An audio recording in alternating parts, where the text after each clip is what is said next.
Hey guys, hello. Welcome to the Wallifornia MusicTech Virtual Summit 2020. It's time for the second conference of the day around esports, and it's my pleasure to welcome Hans Jagnow. He is Esports Germany and Esports Europe Federation's president, and he will talk you about the esport industry ecosystem. Hans, the stage is yours.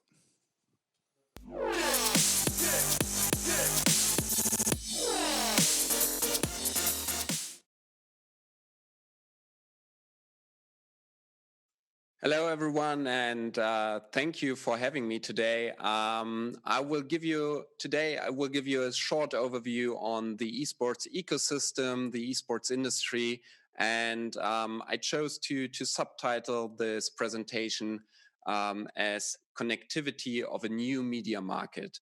So thanks for tuning in. Thanks for the festival for having me here.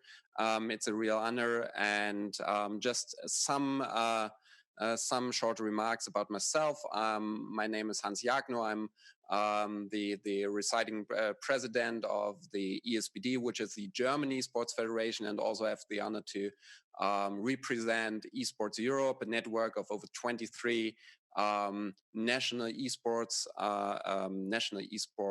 federations, and I'm coming from a legal background, so you will maybe notice that in some of my remarks.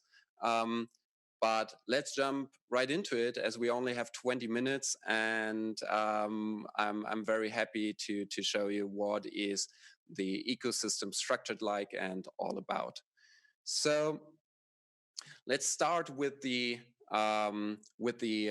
fact sheet about European esports, coming from numbers from Newzoo agency from 2017. It's a big and interesting ecosystem that has about 56 million esports players in Europe, 77 million total esports audience, from which on 34 million are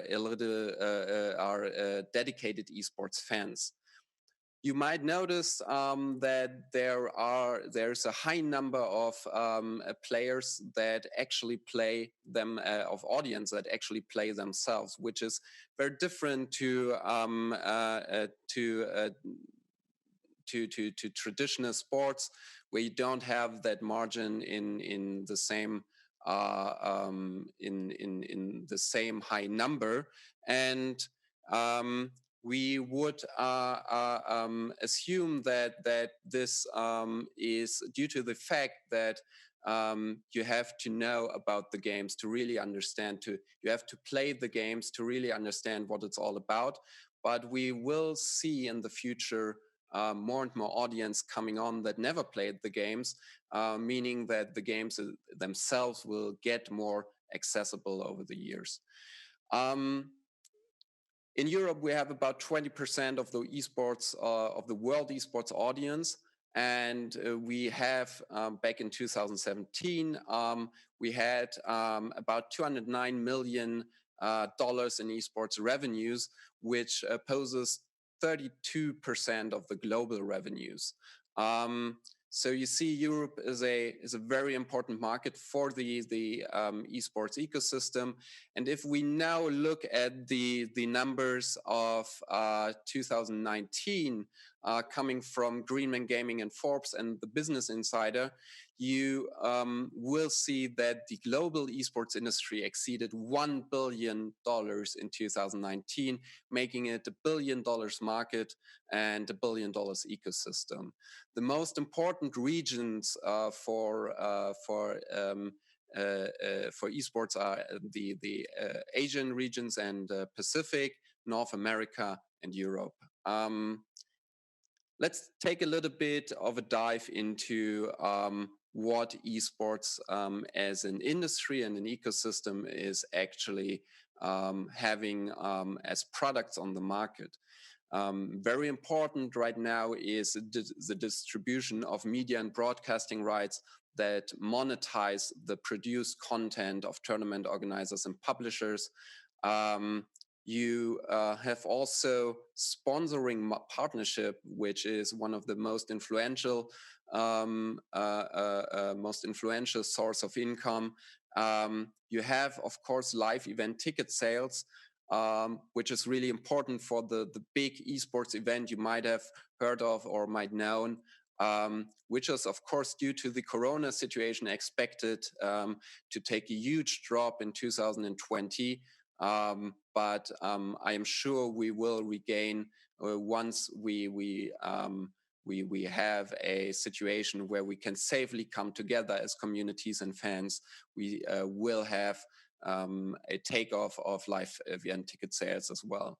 You have also merchandise from teams, from tournaments, from games that is sold online, and what makes esports as a digital movement really, and a digital market really distinctive from other traditional sports is in-game purchases. So you might buy the jersey for your in your normal merchandise, but you also might for your favorite team buy a jersey in the game itself, making your digital avatar showing the connection to your team.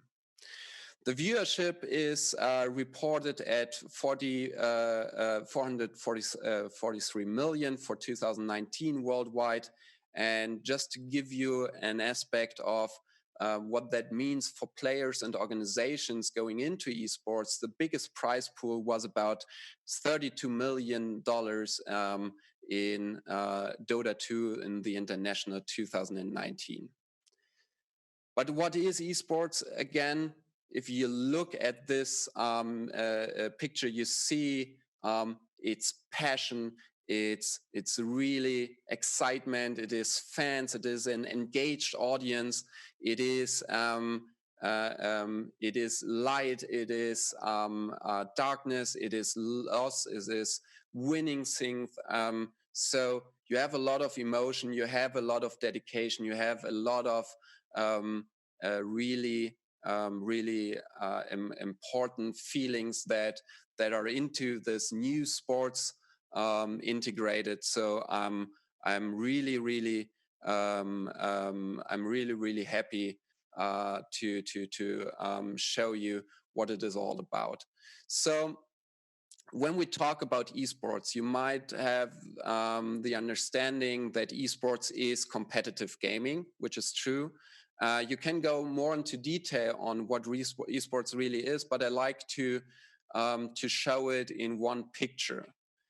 This is the study of a French scholar who has collected different games over the couple of years that are relevant esports community. Not all gaming is esports, because you have to have a game that you can play competitively against other players. But all esports is, of course, video gaming, and you have a lot of subgenres in that field. So you see on the left-hand side, you see the green ones are the sports games, and they are only a fraction of what the diverse esports ecosystem in terms of games has to show for.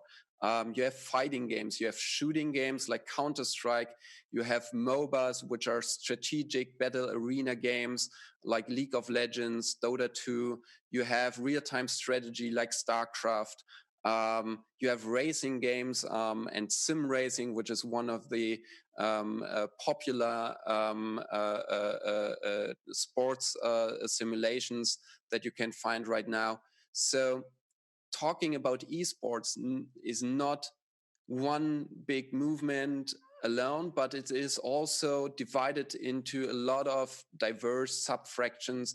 And with all the games, there comes communities with its own rules and its own identity. So you always have to keep that in mind to look at the numbers. How many audience, how much viewership is, how much audience, how much viewership is some game I want to invest in is actually bringing to the table. Sports games in Germany, we say it's about 6 to 7% of the whole esports audience. You might be, if you want to reach everyone, you might be better off to take shooting games and MOBAs into your equation.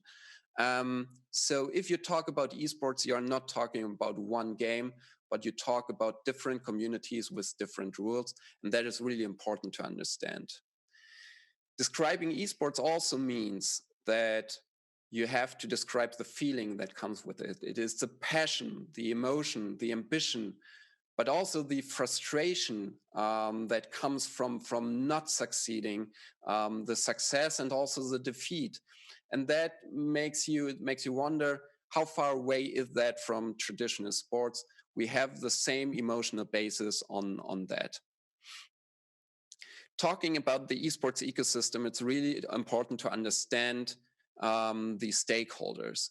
If you looking at who you are dealing with in esports, it is a little bit different structures from traditional sports. Stakeholders are not organized in a top-down structure, but rather than a network of different stakeholders and groups with different interests. Most importantly, the developer and publishers who create and maintain the game, who are managing and that is very important, the intellectual property and having a steering influence on where the game goes, where it can develop, and who is using their intellectual property, who's using their games to compete in, making it sometimes exclusive, making it sometimes free for all and accessible. So if you want to be integrated into the esports ecosystem, there's no way around the publishers to really take a notion on the most influential force in the stakeholder network. But you also have the community as equally important. The community is all about how many people will actually play the games long term, who will develop the games in itself, making the developers aware of bugs and maybe problematic game design that is not having any integrity. It is also the most influential force in producing content, having fan content, and the community is, of course, where the pro athletes will emerge, will rise from. So pro athletes have a role model function in esports. They are the ones, they are mastered the games on a physical and a strategic level. And what they think about the games and what they think about the competition is really important to the community as well as other stakeholders. And of course, they are creating the narratives that go with esports. We also have the teams and organizations, and of course, more and more traditional sports clubs that are organizing those athletes, those teams, taking additional staff on that supports athletes, organizing which tournaments to attend, and distributing, of course, the revenues and money that comes with it. National federation like the ESBD and Esports Europe as a transnational federation, having an important factor in bringing the stakeholders together to moderate between them, and having a very important part in shaping the framework, communicating with politics, and translating esports to the whole of society. You have event organizers that are making the rules for the events, making the event go smooth, having tournaments go and leagues going in the right direction. They are sometimes supported by agencies. Agencies transfer or communicate brands and the esports, the smaller esports ecosystem, integrating them, consulting them on how to get into the market and making the right moves. You have media and sports media that are interested in esports. There are esports section in big sports media outlets. ESPN did a lot of esports, and the Corona crisis really, with esports being the only live sports being broadcasted, a lot of sports media gained a lot of interest in having esports on their portfolio. You also have brands, of course, sponsorship activations that are shaping esports and the way people look at esports in a very important setting. You have, for example, Mercedes or BMW as bigger brands. You have Louis Vuitton at the League of Legends World Championship. So that is really that is a really interesting development. Big brands invest in esports, and you have to do it a certain way. You can't just throw money at it. Because the esports community is very sensitive, but if you do it right, you have a very loyal and supportive community that loves your brands and will grow up with it.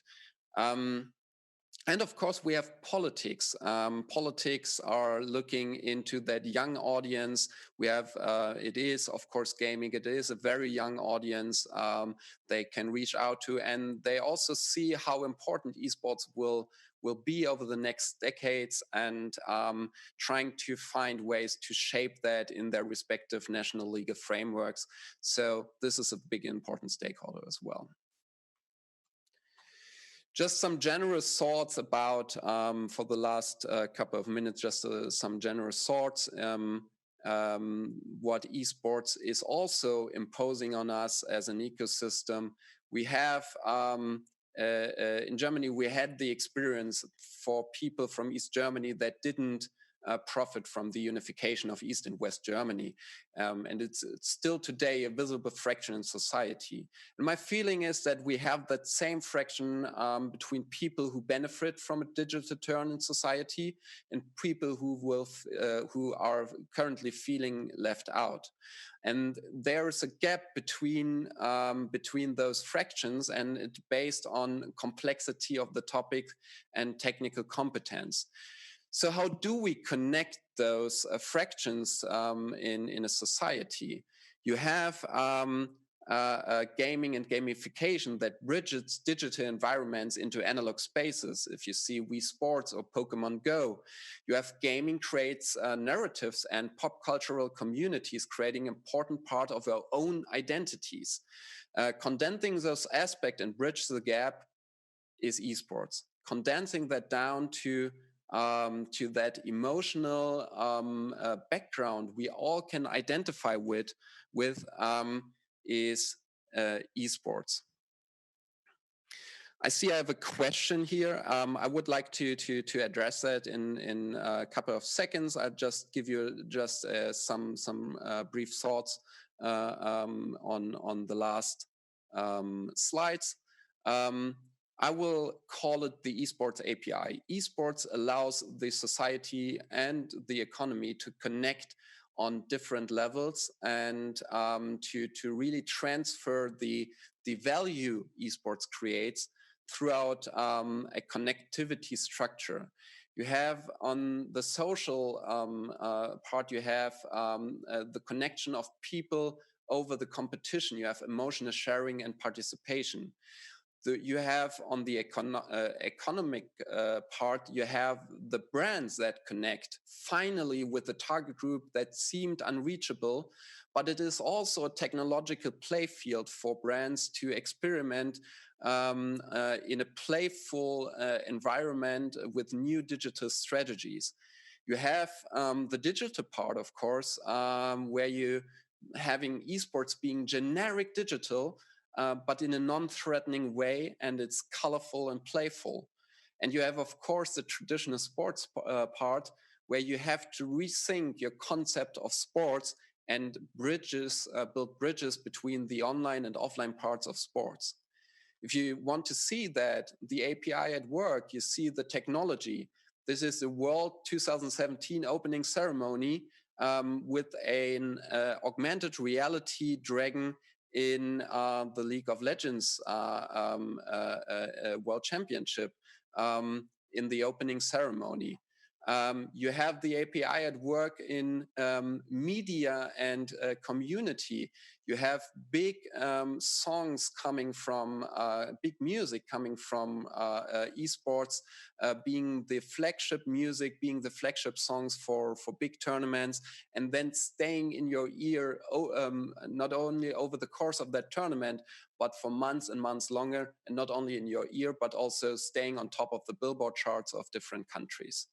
So we also have the social work, and this is the API at work in the social spaces, connecting elderly and senior citizens with gaming to a new generation, and helping them experiment with digital environments in a playful way. In conclusion, the esports API makes digitization emotional, makes digital activity a group experience, paves the way for new technology, and brings together stakeholders on a horizontal level instead of a top-down level, bridges generations and personal developments, allows new ways of participation, sports, culture, and community. Esports is a new media market, and it connects to the esports API connects to the relevant media markets together. You have that in music, you have that in fashion, and you have that in digital video and content. And this will impose new marketing strategies, new monetization strategies over the next couple of years. All right, I think my time is up, and I will get to your questions in a couple of minutes. I'm sorry. Here we go. Oh, one last thing. It's not about creating an ecosystem. It's not about doing it alone. It's all about creating an ecosystem. Thank you. And we will have some questions, right? So,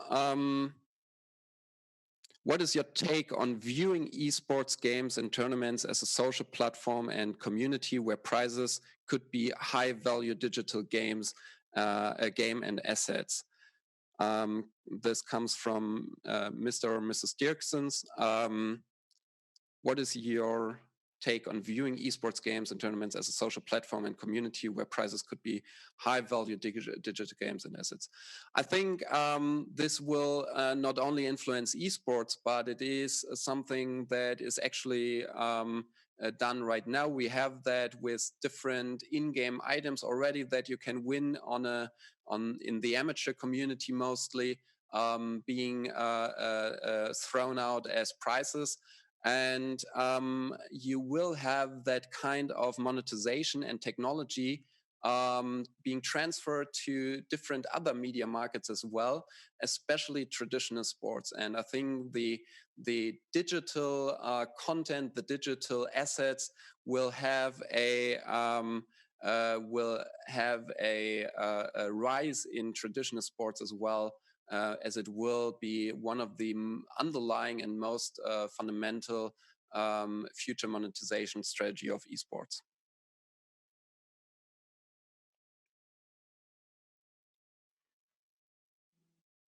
All right, that was all for the questions. Thank you so much for having me. Thank you for the perfect organization, and I was glad to be here. Hope to see you soon in person when we all can meet up as